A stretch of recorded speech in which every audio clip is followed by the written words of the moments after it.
for the audio, or you can even watch back. Giving players all the props, or put them on blast. We don't give no hot takes, only talk facts. We're giving all our devotion, riding high on this wave of emotion.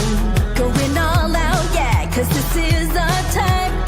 No, ain't no stopping us till we reach the finish line. All in, we came here to win. We're gonna give everything. S-I-C-K on the run. S-I-C-K, sick, sick. On fire, we're ready to fight. We'll bring the house down tonight.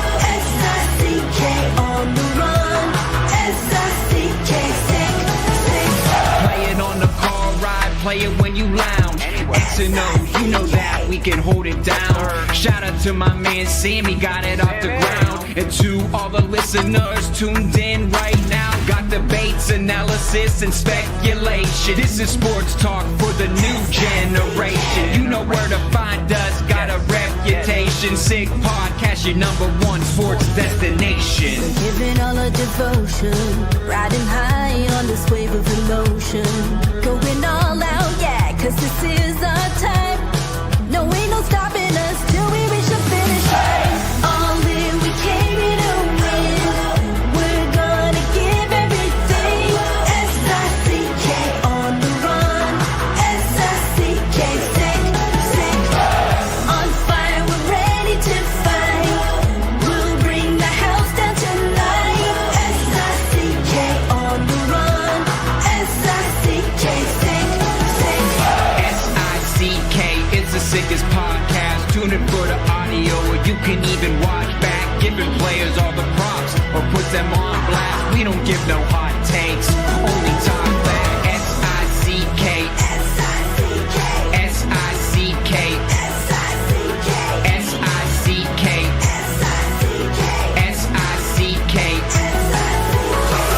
all in, we came here to win. We're gonna give everything. S-I-C-K on the run.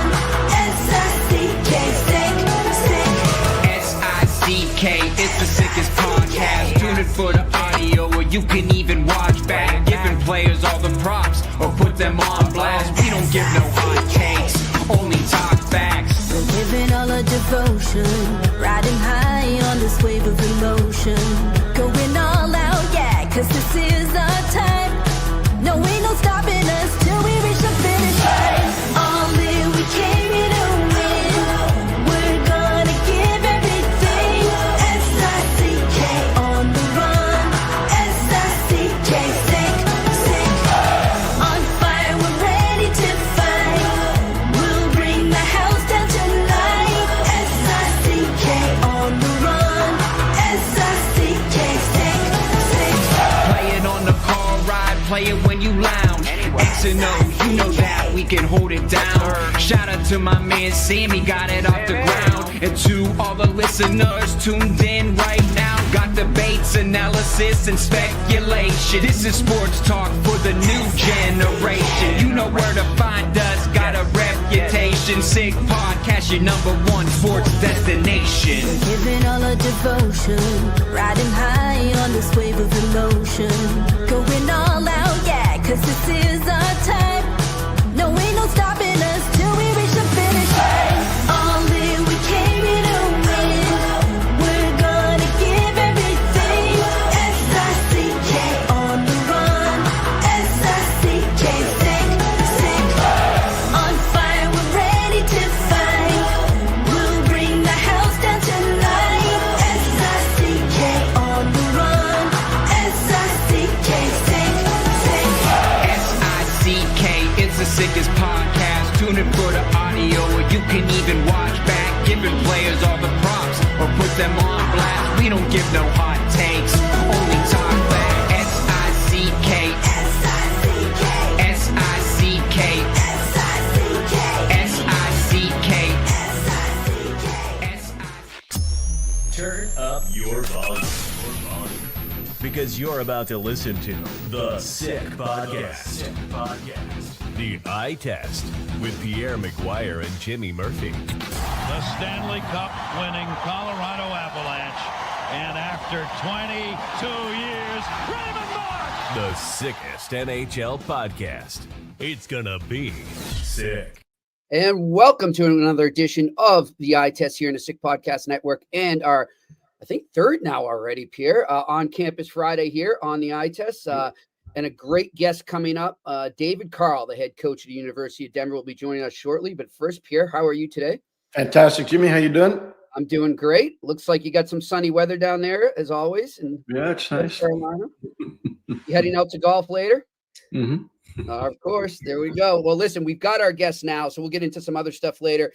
Let's bring them on right now. David Carle, the head coach of the University of Denver, joining us here on the Eye Test. Hey, Coach, how are you? Good. How are you guys? Thanks for having me on.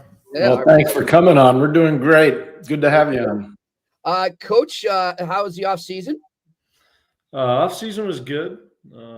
Did you have one? Is the question. I had more of one this summer. Okay. Without the World Juniors, there was a little bit more time for family, but we did add our third child in March, so that was a lot of our summer was spent with the children and trying to get her sleeping through the night. So was definitely busy, but not as much hockey busy as it's been in summers past. Yeah, I think you're being humble. You were pretty busy with a lot of different teams banging on your door. How hard was it to say no?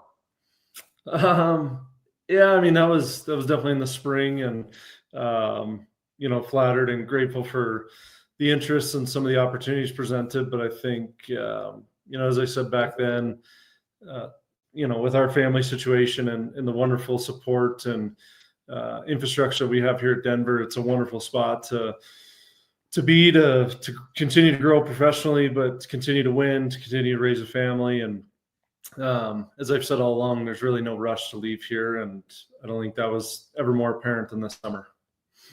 Coach, for those that don't know out there, you had to retire from hockey early from hypertrophic cardiomyopathy. I'm wondering at that point, what got you back into the game? How fast did you know that you wanted to get into coaching at that point, and how that process all originated? Yeah, it was a lot to go through as an 18-year-old. It was a few days before the draft, and so there's a lot going on at that time down at the Mayo Clinic to get that official diagnosis. And again, always really grateful to the NHL doctors who first kind of flagged it and said, hey, you need to go look at something else, or get a second opinion because of this abnormal EKG. And I'm thankful now that the NHL, not only do they continue to do EKGs, but they do echoes on everybody that comes to the combine. And again, at the time I was diagnosed, Mickey Renaud had passed away in February. Alexei Cherepanov passed away a few months after I was diagnosed. And so I always felt, really grateful to still be alive. And, it meant that much more, to me, that the NHL did what they did and gave me the opportunity to go to the combine and to get diagnosed, to be quite honest. And then, when I was officially diagnosed from that second and third opinion, the University of Denver honored my scholarship. George Gwozdecki, legendary coach, honored it and had me in to be a student assistant. I didn't really know where that would go, Jimmy, initially. And it was probably not till my second or third year, started to have more talks with George and Steve Miller and Derek Lalonde about, a future in coaching. And ultimately, Derek, he left after my junior year, went to Green Bay, won a Clark Cup championship in Green Bay, and had an opening after my senior year, 1 year removed from him being from Denver. And he gave me an opportunity at a full-time job. And then obviously Monty came into Denver and gave me that opportunity to be a full-time assistant coach back at Denver. So it all happened probably a lot quicker than I thought it would. And just, again, really grateful and feel very blessed to have the opportunities I've had in my life after, such a challenging moment that I had to go through as a young person.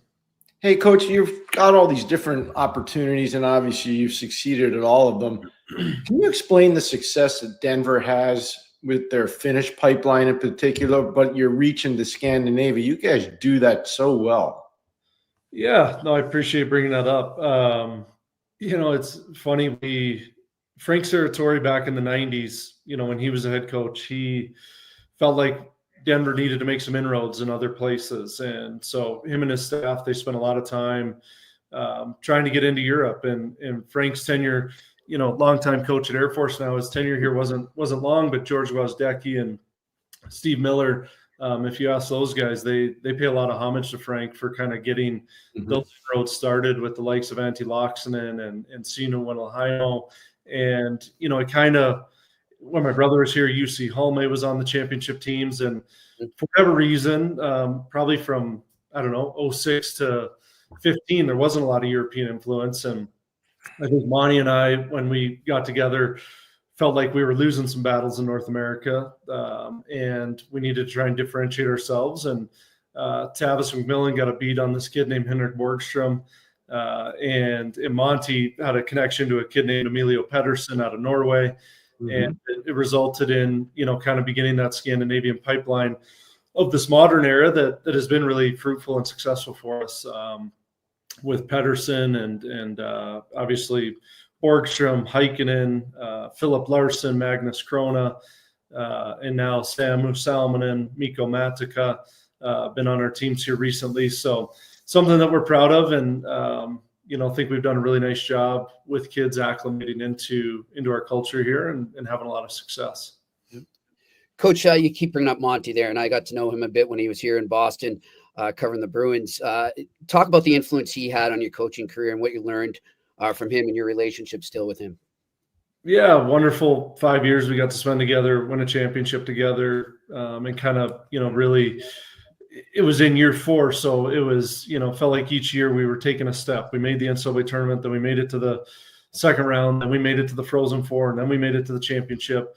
And so each year was just kind of a continual step, and it was a lot of fun to go through that process with him. A really wonderful human being, 4 children, got a wonderful wife, and just an awesome family. And but his hockey mind is one of a kind, and couldn't have asked for, again, I'm really blessed. I got George Wozdecki, Derek Lalonde, and Jim Montgomery as 3 people that I got to work for from the age of 18 to 28.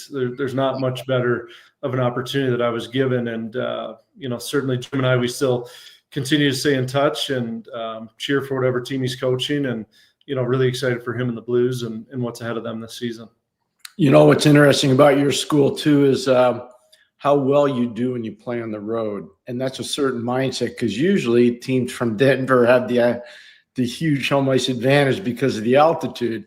But you guys can win at home and you can win on the road. What do you do to prepare your team to win on the road as well as they do? Yeah, it's a great question. I would say a lot of it's so mental, it seems, in today's world. And, I think our guys really relish the opportunity to go in hostile environments and try and,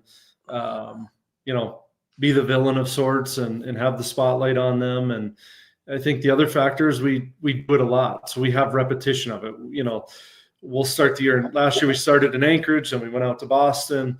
We've had to go get to the Frozen Four via Springfield and Worcester. And, so we want to make sure that our team is battle tested. So I think a lot of it is repetition of getting comfortable in those environments. We speak of what we're going to have to face at the end of the year, being the regional format and how horrible that is with the NCAA tournament. We're going to get put on the road into a tough environment. And so I think it's a repetition thing, and it's a mental thing that we just try and build up from the beginning of the year through the end of the year. Coach, we've got a big Montreal audience here on this podcast. So I got to ask you about forward Sam Harris and goalie Quentin Miller. Just your take on their games. Yeah, I mean, we've been on the ice we've been on the ice 7-8 times so far in this training camp. And so haven't had a lot of time with Quentin, but, I think Montreal fans will be very excited about him. Won a championship in the Quebec Major Junior League, had an injury last year, ended up in the BCHL, ended up playing about 30-35 games above a 9.25. Really was a sole reason why Chilliwack went as far as they did, ultimately losing out to Brooks in the BCHL final. Just a great calm demeanor as a goaltender, has some size. And then Sam Harris, one of the top returning goal scorers in the country, has a real knack for the net, has a nose for that dirty area, wants to get to that piece of ice. And, I think what's been fun to watch with him is he can score. Came into Denver, he scored 30 goals in the USHL, which is no small feat. And a lot of his goals have been from around the net, but he's added some range and some distance, with his shot to be able to score from different areas. And he's got a nastiness to him as well, isn't afraid of the physicality of the game, and loves being the net front on a power play, but he doesn't shy away from anything. So I think Montreal fans will really enjoy Sam as he continues to grow and develop, and it won't be long before they see him. Back when I was coaching at St. Lawrence, we used to go in the rinks in Canada a lot, and it was tough because nobody wanted you to take their players. Now with major junior players being able to come play in the United States, especially at the college level, how has it changed in terms of relationship for coaches going on the road? Yeah, I mean, I think there's been a lot of, obviously, media and hoopla about it, particularly from, CHL leadership. And, I think the new ticket policy and things of that nature, no passes are going to be given out this year. And, you actually, our staff, two of my assistants are from Western Canada, they're from Alberta. They know a lot of these guys in the Western League. And, our intent and purpose is to try and go through the front door as much as we can, communicate, because this is new and different for everybody. And I don't think there's any malintent certainly on our end at Denver or the college side particularly, but we can only control how we kind of act, behave, and, how we approach this. And a lot of our conversations, I would say, with general managers and coaches, they're very, I would say, cordial, and many of them have said, "Hey, don't worry about that policy. You're not paying for anything in our rink. You can come in, come through the front door. Let us know who you want to talk to." And I think ultimately, it's, when you boil it down, it's a great thing for the players. They have more opportunity, more options. It's going to force the environment to be more. Competitiveness makes everybody better. We already feel that ourselves. We feel like we're having to elevate ourselves year in and year out from the competition at the NCAA level, but also at the CHL level, because we know that they offer a great product and we're really respectful of that. And so at the end of the day, it's going to make the experience for the players better. It's going to give them more options. And I think it's a net positive. It's going to take some time to find an equilibrium, but that will get found, and people will find a way to work together. And the kids are the ones who are going to be the ultimate winners, which is, I think, when you design anything, that's what you want it to be. Yeah. Coach, final question from me. You get a very young team this year coming in. This obviously part of the reason with what Pierre just referenced there, with the CHL players being able to come down, it's been getting a little older game in college hockey. How do you overcome that with the youth you have right now? Yeah, I don't know if it's older because of the CHL. Personally, it might start to get older because of the East Coast Hockey League players, and that's something we need to address, in my opinion. Right. But I think college got older because of the fifth year. That's gone away this year. I think you're going to see it taper back down, hopefully a little bit, if as long as this East Coast American League thing doesn't become a massive trend that we've seen over the last couple of weeks. But for us, in 22, we were the second youngest team in the country when we won. In 24, we were the second youngest team in the country. We have 10 freshmen this year. We'll probably be a top 5, top 3 youngest team again. I think we're very comfortable, in that environment, and we're excited about the new energy, new blood that's coming into the program. We chose not to add any guys out of the transfer portal, wanted to bring in guys that we had recruited. We want, 3-4-year guys as much as we can that are coming to Denver for the right reasons. And, these CHL kids are no different. 6 of the 10 have CHL on their resume, but they're all wonderful students, wonderful kids. And I think their energy, their attention to detail is going to add a lot of value to our team. And we've seen that through training camp already, and really excited to get our season going in a couple of weeks down at Air Force. Not enough people know how successful you've been at the international level, and I think you deserve a lot of credit for that, especially with the way you handled yourself at the last 2 World Juniors, winning gold for Team USA. How good is Lane Hudson? Yeah, Lane's getting back to Montreal for sure. I mean, Lane's a really special player. Both boys, everybody wants, and I see this with Zeev too, a little bit, coaching him at Denver and at the World Juniors, but same with Lane and Cole. Like, everybody sees the offense, the flair, but they don't see necessarily or talk as much about the competitiveness on the 50-50 puck battles, on wanting to defend their net front, defend their corners, and take away time and space. I mean, Lane's a prick to play against because he's on you with his skating skills and his stick skills. And, there's a lot of guys who can make plays and have skill, but you need to have it at both ends of the rink. And, we like to talk about the offensive side of the defenseman, but Lane certainly, I love his competitiveness. The kid wants to win in anything that he does. And I think that's really what makes him special. And you can tell that's in their family. That comes from Rob, and it permeates down through all their boys. And having been grateful enough to work with two of them, that's really what I see as an X factor for both of the boys. Great stuff. Well, Coach, we wish you the I want one more. Go for it. Coach, I knew his brother really well, Matt. So I just wanted to ask you, what advice do you have for Bob Motzko, who's going to coach Team USA at the World Junior in the state of Minnesota, in the state of hockey? What advice would you give him? I don't know if Bob needs any advice from me. I mean, he's done the World Juniors twice. He's won a gold medal. He coaches at the University of Minnesota, so he knows the pressure that comes with, being in the state of hockey and being a part of a flagship. So him and I have communicated a couple times about this year's team, Nice. but he's got Steve Miller, the World Junior Whisperer, on his staff, and Greg Brown, who he's had before as well. And he's got David Lassonde, who has been a part of our staff and many World Junior staffs, and Garrett Raboyne as well. So there's a lot of continuity, I think, for the players, for him, as they go from the last couple of years into this year. And what an opportunity for USA Hockey on home soil to try and go after a three-peat. And, I think that's the standard now. And USA Hockey's in such a wonderful spot with the depth in our country, the growth of the game. It's really been fun to observe. Was even more incredible to be a part of the last 2 years at the World Juniors. And I will say I'm excited to have a Christmas with my family and be an observer again, but we'll certainly be wearing our red, white, and blue as we watch the event. Jimmy, the first time the Americans ever won a gold medal was 2004 in Helsinki, Finland. And Johnny Hines was the assistant coach to Mike Eves from the University of Wisconsin. And all I can tell you is that was a long drought. There were a lot of good American teams. They never won, but that coaching staff got them over the edge, and they've never looked back since. It's unbelievable to watch. And coach is a big part of that legacy, so it's kind of cool, really cool. And I'm sure but my brother was on that team. So I'm very well aware of that. Yes, sir. It was cool. Sweden was the 20th anniversary of that.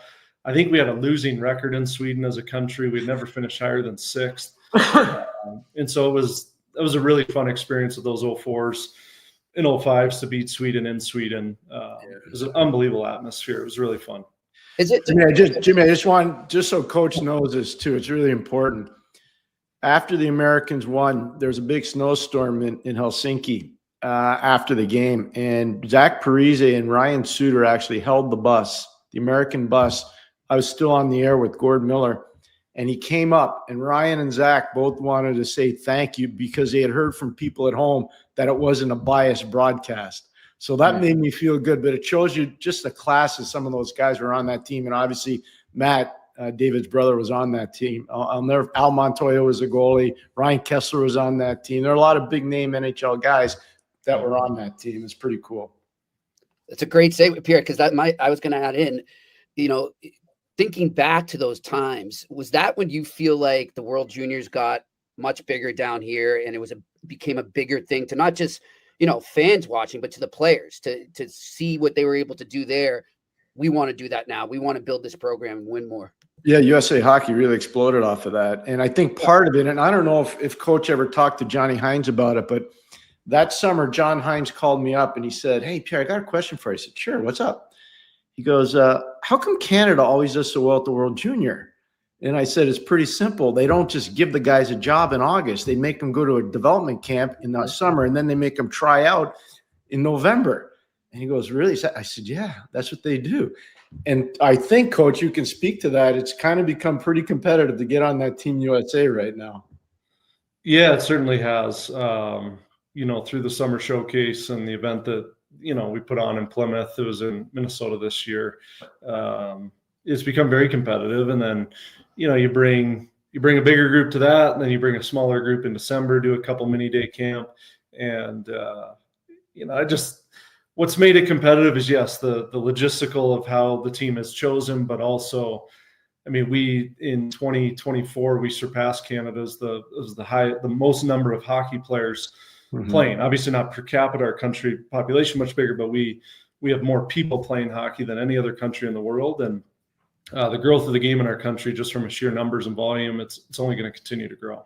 Totally agree, and really well said. Thanks, Coach, for your time. This has been awesome. Really appreciate it. Say hello to Matt for me, please. Will do. Thanks for having me on, guys. All right. Thanks to Ron, too, for setting us up. We appreciate it. All right. Head coach David Carle from the University of Denver. Man, he's in a good spot there, Pierre. Well, he is a winner. He's a winner. And you know what? He had the game taken away from him, and people realized how important the game was for him, and they got him right back on a horse. Yeah. It wasn't the plan horse, but they got him back in the game. And that you can see there's a confident guy that's had unbelievable success. He will be in the top 3 of every single job search until he decides to leave Denver. His name will always be mentioned. It's just the reality of it. And he deserves to have that. He definitely deserves to have that. Yep, for sure. He brought up, too, it's interesting, he brought up the whole ECHL thing going on right now. A lot of people up in arms about Jack Black at Arizona State. Yeah. That was kind of something that, I mean, it's been there, right? We just never really talked about it because nobody really did it. Are we going to see more of this now? But this is where people got it wrong. It's not like this is new. This was happening in Canadian college hockey for a long time. Right. So it's not like it's never happened. It's happened in Canadian college for a significant amount of time. It's obviously never happened in the U.S. But here's the one thing that I try to I know it's different, but people got to wrap their head around this for 1 second. When I was a kid who had a chance to go play and earn a living in hockey, John Elway was the quarterback at Stanford University. And he was obviously one of the best quarterbacks in the history of the National Football League. But he was also a great baseball player. Right. And he signed with the New York Yankees farm team in the New York Penn League. He played for the Oneonta Yankees while he was still a student at Stanford University playing baseball. And he was making $150,000. He was the highest paid player, by the way, in the New York Penn League. He made $150,000 for the summer. That was George Steinbrenner trying to sell tickets and create a buzz around John Elway. And so the NCAA still let him go back and play college football. Right. You know, so we've seen this before. It's not the same sport, I get it, but we've had guys that have played professionally in other sports come back and play college. So they'll have to figure this out because it's going to be a little different. But I don't think you'll see a lot of it. I'll be surprised. I mean, just the way I took it from him, the way he brought it up, it's not a good thing to a lot of college coaches. And then, like, I didn't even like the idea of it, is what I'm getting. No, you know what? I'm going to say this, and I didn't ask the coach, and I probably should have. You know how there's always little rivalries like Cornell Colgate? I've been through it as a parent watching it, and I've watched it as a scout and an evaluator. It's nasty. It's nasty. Oh, it's like people, BCBU, like people know that, but BCBU is mean. Like it's freaking mean, man. And I'm going to tell you right now, I think there's this one growing out west that I'm not sure people even talk about it, but Arizona State, Denver, just for whatever reason, I think that is going to be a little bit nasty. Yeah. And I think that's kind of what the coach was, in a very gentlemanly way. Yeah. I think he was kind of presenting that, Jimmy. That's because I was like, ooh. What I love, though, the best part of that for me, anyways, because I like to learn from all these guys. You know, I did their jobs for a long time, and I loved that part of it, the recruiting part of it. And I tried like heck when I worked for Joe Marsh to open up a scouting corridor in Sweden. We had players from St. Lawrence like Brian McColgan and Paul Castron who were playing over in Sweden, and I would rely on them to identify players, and then I'd fly over and try to recruit these kids. I saw what he saw at Denver. We were like, we lost out on Brian Wiseman. We lost out on Billy Guerin. We lost out on Scotty LaChance. We lost out on these guys. I was like, you know what, Joe? We're losing these top guys, And I think we got to try to find another way to get top guys. So that's why we went kind of like what Denver has done. Mm-hmm. And you see what Denver's done has been fantastic. And they've done a great job with it. They really deserve credit. So when we didn't get the Swedish guys, I went into Western Canada, but I didn't go to the big market. I went to the smaller places. I went to Yorkton. I went to North Battleford. I went to Estevan. I went to all these smaller places, and we started getting players. Like, we started getting a wagon. Nice. So it was good, but I'm fascinated when I hear coaches talk about it, because it's tried and true. Yeah. You got to get out on the road and beat the bushes if you want to try to win. We didn't didn't follow up with it, Pierre, but just, I know a lot of our listeners and viewers sometimes don't realize when they see a college coach turn down millions to go pro and to have a chance to coach in pro hockey. You've explained this before to me, but just tell them all the things that maybe people don't know about what a great job it is to coach in college versus pro. Yeah, well, first of all, your pension benefits are phenomenal. That's number one. I'm not going to say the coach's name, but there's one place where I know the coach, if he coaches 2 more years at that university, he gets 80% of his top 3 earning years for the rest of his life. Wow. So that's significant. That's number one. Number two, and that's not at every school, but in a lot of instances, especially at the big schools, that's part of it. Your healthcare is phenomenal. That's another thing. And there's a thing called tuition remission. So if your kids aren't athletes, let's say, and they want to go to another school that you're working at, that's not where you're not working, they're going to get tuition remission. So you're not going to pay for your kids to go to school. There's a lot of different things that people don't realize that are kind of off the books, but they are legal. They're not illegal. And, I think I get a lot of calls from young coaches in particular, and I try to tell them, I went to the NHL when I was really young, and I only went because Scotty and Bob and Craig. If it weren't for those guys, I'm not sure I would have gone, because I loved living in Canton, New York, and I loved working for Joe Marsh, and I loved St. Lawrence University. I loved it. It wasn't that I liked it. I loved it. I still go back there every year, at least 2 or 3 times a year. I go have pizza at Sergi's. I sit around in the back of the kitchen talking to Lisa Sergi or Frank Sergi, my friends. I go to the St. Lawrence, I do all these different things. I love the place. And so I think it's important that people realize once you get into that environment, it's hard to leave. It's really hard to leave. And you travel still, but you don't have to travel as much because you're home for 4 days in a week, right? So yeah. That's a great point too. Look, you got 32 games to make it. You got 32 games to establish where you're going to be in your conference tournament, and then whether you're going to make the NCAA tournament. You got 32 games.